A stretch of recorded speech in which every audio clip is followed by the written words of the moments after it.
তো পার্ট 2তে এরা দেখাবো যে আমরা কি মজা করলাম। তো চলো, তো এখানে অনেকক্ষণ দাঁড়ানোর পর ও বললো যে চলো একটু গিয়ে আমরা ডান্স বেকারে গিয়ে একটু মজাটা নিয়ে নিই, কারণ এটা আমার ফার্স্ট টাইম ছিল, ওরও ফার্স্ট টাইম। তো এদিকে ও আর মা বসেছে, কারণ মা একটু ভয় পাচ্ছিল, আর আমি আর পুচকি বসেছি। মা তো প্রথমে উঠবে না করেছে, ভাবলাম চলো একটু তো সব জিনিসের একটা ফিল নিতে হয়। তো ঠিকই অনেকটা মজা লাগছিল। তারপর যতক্ষণ না মানুষ ফুল হয় ওটা কিন্তু মানে স্টার্ট হয় না। তো এখানে দাঁড়িয়ে দাঁড়িয়ে আমরা দেখছিলাম। তারপর যখন আস্তে আস্তে যখন স্টার্ট হলো তখন অনেকটা মানে একটু একটু মজা লাগছিল, ভয়টা লাগছিল না।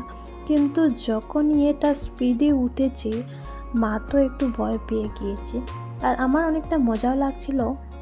আর আমার হাতে ছিল অনেকগুলো জিনিস, আর এইদিকে ও আমার সঙ্গে বসেছে, তো আমি এটাই ভয় পাচ্ছিলাম যেন কিছু না হয়। আর দেখতে যতটা মজা লাগছে ততটাই কিন্তু এমনিতেই অনেকটা মজা লাগে, কিন্তু এটাই যখন মানে এই রকম যখন ঘুরে তখন অনেকটা ভয় লাগে।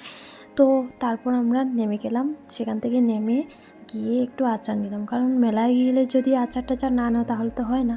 আর এখান থেকে কিছু জিনিস নিয়ে আর খাওয়ার মতো এখানে কিছুই পাচ্ছিলাম না, ভালো লাগছিল না। আইসক্রিম খেয়ে এখান থেকে বেরিয়ে তারপর ও বলছে চলো কিছু একটা খেয়ে নাও। তো সামনেই ছিল একটা এগরোলের দোকান, আর এখান থেকে কিছু জিনিসপত্র কিনে আমরা সেখানে গিয়ে ও বললো কী খাবে, তো আমি ভাবলাম যে এগরোলটাই খেয়ে নিই, এখন আর অন্য কিছু খাবো না, মানে ভালো লাগছে না। তো এখানে আমরা নিলাম এগরোল, আর মা বলেছে ও কিছু খাবে না, তাই আমরাই শুধু এগরোল খাচ্ছি। তো সেখানে শুধু খেতে বসলাম, আর একটু পর কারেন্টও চলে গেল।